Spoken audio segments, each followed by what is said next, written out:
ito ay rated SPG. Striktong patnubay at gabay ng magulang ang kailangan. Maaaring may masiselang tema, lengguwahe, karahasan, sexual, horror o droga na hindi angkop sa mga...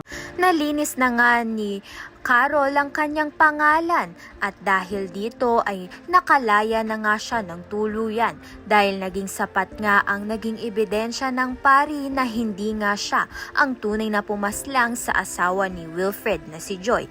Dahil dito ay makakapiling niya na nga muli ang kanyang anak na si Leah at itutuloy nga niya ang kanyang plano na kunin nga muli itong si Leah at mailayo nga sa kanyang ama na si Wilfred. Sa kabilang banda naman nga sa muling pagbabalik nga nito ni Lorena o ni Carol ay hindi na nga siya magpapaapi pa, lalong-lalo na nga dito kay Ronnie dahil ang naging karanasan nga sa kanya sa kulungan ay naging motibasyon sa kanya upang magpatuloy sa buhay. Kaya naman nga't kahit anong paninirang ginagawa nga sa kanya nito ni Ronnie ay hindi na nga siya matatablan dahil mayroon na ngang kumpiyansa sa sarili itong si Carol.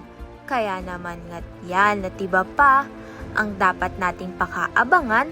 Maraming salamat sa iyong panonood.